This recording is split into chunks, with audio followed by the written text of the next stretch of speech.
Le dirigeant chinois Xi Jinping détient le plus de pouvoir sur Poutine et possède tous les leviers pour faire pression sur le Kremlin afin de mettre fin à la guerre contre l'Ukraine. Mais il ne le fait pas, car la poursuite de la guerre en Ukraine sert les intérêts stratégiques de Pékin. Et les autorités chinoises indiquent maintenant qu'elles sont prêtes à soutenir le régime de Poutine dans cette guerre. Mais tout change lorsque le président américain Donald Trump rend le prix de ce soutien trop élevé pour la Chine. Il semble que Trump ait finalement perdu patience envers Poutine. Et lundi, il a déclaré qu'il était extrêmement déçu par les actions du dictateur russe et a donné à Poutine 50 jours pour annoncer un cessez-le-feu.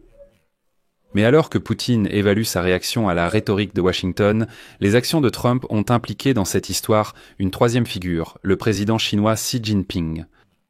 Et, selon certains, c'est justement Xi Jinping qui en tirera le plus grand bénéfice. Pourquoi ? Nous allons l'analyser dans cet épisode.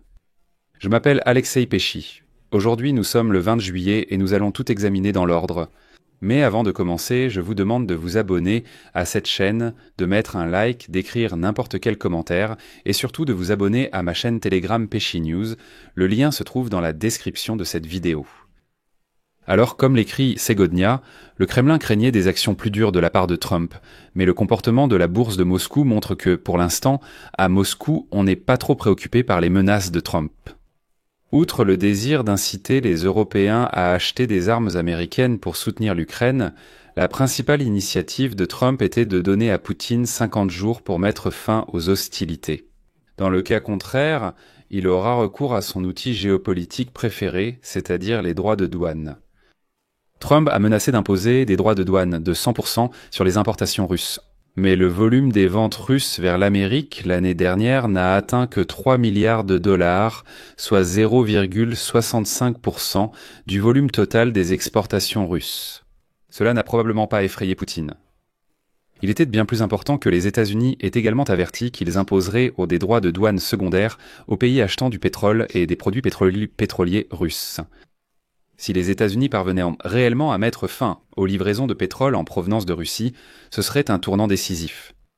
Les recettes totales de la Russie provenant de la vente de pétrole se sont élevées à 192 milliards de dollars l'année dernière. Et ce n'est que la partie officielle, sans compter cette fameuse flotte fantôme. Mais à Moscou, on est convaincu qu'il ne s'agit que d'une menace creuse de Donald Trump et qu'il ne le fera pas. Bien qu'il y ait parmi les acheteurs des alliés tels que le Japon, la Turquie, la Hongrie et la Slovaquie. Tout de même, les 3/4 du pétrole russe vont en Chine et en Inde. Étant donné que Donald Trump propose à l'Inde des chasseurs furtifs F-35 coûteux, il semble que ce ne soit pas le moment de provoquer New Delhi. Alors que le précédent plan de Donald Trump d'imposer des droits de douane de 145% sur les produits de Chinois a entraîné des mesures de rétorsion de la part de Pékin et l'indignation des entreprises américaines dépendantes de la production chinoise.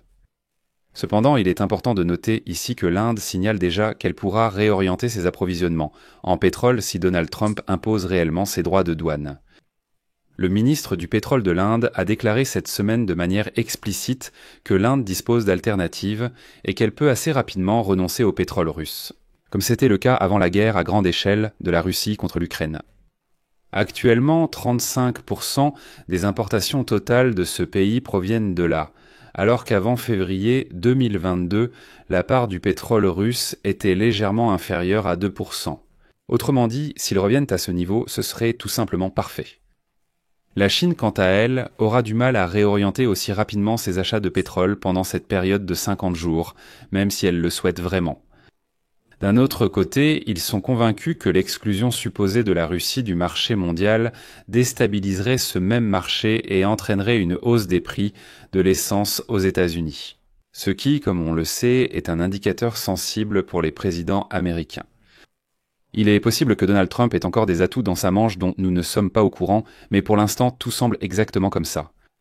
Cependant, les actions de Donald Trump soulignent également que la personne la mieux placée pour amener Vladimir Poutine à changer de cap concernant la guerre contre l'Ukraine n'est pas Donald Trump, mais le dirigeant chinois Xi Jinping. Mais il semble évident que Xi Jinping n'a pas l'intention de le faire. Mardi de cette semaine, le président chinois a rencontré le ministre russe des Affaires étrangères, Sergueï Lavrov, et a déclaré que la Russie et la Chine devaient renforcer leur soutien mutuel. Pendant ce temps, le ministère chinois des Affaires étrangères a condamné la menace d'imposer des droits de douane, les qualifiant de sanctions unilatérales illégales. Tout cela n'est pas surprenant. Plus tôt ce mois-ci, en affirmant sa neutralité concernant la guerre menée par la Russie contre l'Ukraine, le ministre chinois des Affaires étrangères, Wang Yi, a déclaré à sa collègue de l'Union européenne, Kaja Kallas, que l'invasion de Poutine était une bénédiction pour Pékin, car elle avait permis à l'Occident de se concentrer sur l'Europe plutôt que sur la région Indo-Pacifique. Il a déclaré que la Chine ne pouvait pas permettre la défaite de la Russie, car dans ce cas, toute l'attention se porterait alors sur la Chine. Eh bien, pour l'instant, c'est la Russie qui encaisse tous les coups. Mais malheureusement, la Chine ne se limite pas seulement à un soutien rhétorique. La Chine fournit déjà à la Russie une large gamme de biens dits à double usage, qui peuvent avoir une application civile, mais qui sont également essentiels pour la machine de guerre de Poutine. Ils sont vendus à des prix qui reflètent la faiblesse de la position de négociation de Moscou. Ces biens vont des câbles à fibre optique utilisés pour contrôler des drones impossibles à brouiller jusqu'à la nitrocellulose qui sert de carburant pour l'artillerie. Cette année, Pékin semble également apporter un soutien militaire sans équivoque. Et comme l'écrit l'un de ses nouveaux systèmes de défense laser à basse altitude, il semble déjà être en service dans l'armée russe et de plus en plus de soldats chinois rejoignent l'armée russe, soi-disant en tant que mercenaires, et les autorités chinoises prétendent n'avoir aucun lien avec cela. Mais comme vous le comprenez, en Chine communiste, il est peu probable que quoi que ce soit se passe sans la permission du Parti communiste lui-même. Certaines évaluations du renseignement de l'OTAN suggèrent même que des munitions chinoises pour les armes pourraient être livrées à la Russie, mais en passant par la Corée du Nord, de sorte qu'il semblerait que ce soit la République populaire démocratique de Corée qui les fournit, et non la République populaire de Chine. Autrement dit, la Chine aide sans aucun doute la Russie. De plus, il a probablement dû donner son feu vert à la Corée du Nord pour envoyer des unités de combat l'année dernière. Et son empreinte se retrouve également dans la décision du Laos, prise ce mois-ci, dont la moitié de la dette souveraine appartient à Pékin, d'envoyer un premier contingent symbolique de sapeurs pour participer aux opérations militaires de la Russie. C'est-à-dire que le Laos se joint aussi à cela. Et le prix de tout ce soutien, ce qui est très important, n'est pas payé uniquement en roubles ou en yuan. Le secrétaire général de l'OTAN, Mark Rutte, a récemment déclaré que si Xi Jinping décidait de s'emparer de Taïwan, il ordonnerait très probablement, il ordonnerait à Poutine d'attaquer l'Europe pour détourner l'attention, et Poutine serait obligé d'obéir. Tout cela prouve que c'est bien la Chine qui prend une position dominante dans les pays qu'elle considérait autrefois comme ses clients ou ses vassaux. Et la Russie, c'est la première dans ce cas. Cette dynamique est déjà évidente depuis longtemps en Asie centrale, où Pékin promeut son initiative mondiale de sécurité, excluant la Russie comme alternative à la dépendance envers Moscou ou Washington. De plus, Cuba, par exemple, où Pékin finance cette année 55 nouveaux projets d'énergie solaire, ainsi que plusieurs États africains, où les Chinois s'impliquent de plus en plus dans la formation des policiers et des officiers militaires. On assiste à l'expulsion silencieuse de la Russie des territoires où elle exerçait autrefois son influence. Autrement dit, dans les pays africains où, autrefois, la société militaire privée Wagner venait soi-disant former les forces armées locales, c'est désormais la Chine qui s'en charge. Et remarquez bien, elle le fait de manière totalement discrète. Eh bien, apparemment, c'est pour éviter que Poutine ait à s'expliquer devant les Russes en disant que la Chine est un tel camarade et ami qu'elle chasse tout simplement la Russie d'Asie centrale et d'Afrique, y compris de Cuba. Et les Russes comprennent donc que la Chine profite activement de la faiblesse de la Russie. Et récemment, une note de service des services de renseignement russes a été publiée dans le New York Times, indiquant que la Chine intensifie l'espionnage contre la Russie. Pendant ce temps, Pékin soumet régulièrement à des tests aux détecteurs de mensonges ses employés qui reviennent de Russie, au cas où ils auraient été recrutés par Moscou. Comme on le voit, Xi Jinping ne se précipite pas pour pousser Poutine à mettre fin à la guerre contre l'Ukraine. Et en plus de détourner les ressources et l'attention de l'Occident, cela renforce encore davantage la dépendance de Moscou envers Pékin. La Chine est aujourd'hui son plus grand partenaire commercial. Et c'est là qu'un point important apparaît. Plus il y a de sanctions occidentales contre la Russie, plus la Chine est présente partout. Dans les téléphones portables que les Russes utilisent, dans les voitures que les Russes achètent, dans les cartes de crédit, dans leurs portefeuilles, puisque les banques russes passent au système chinois après que les autres ne fonctionnent plus en Russie.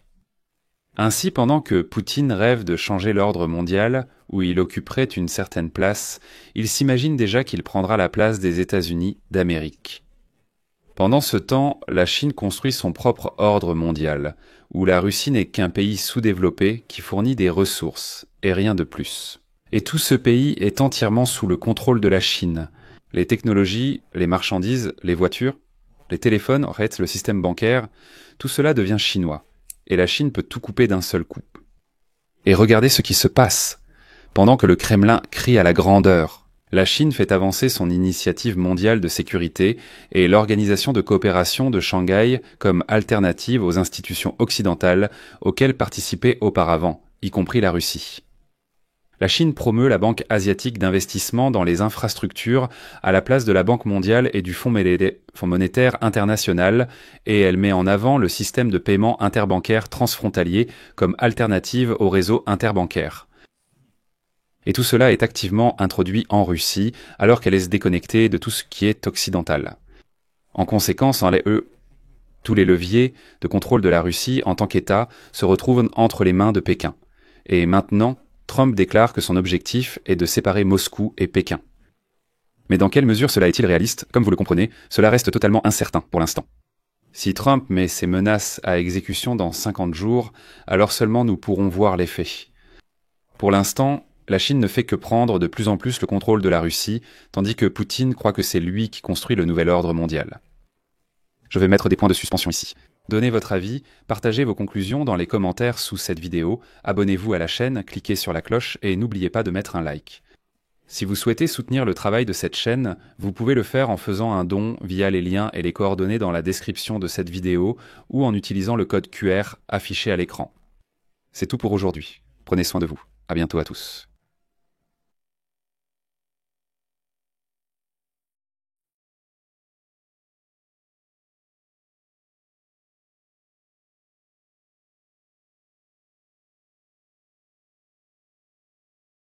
Sous-store réalisé par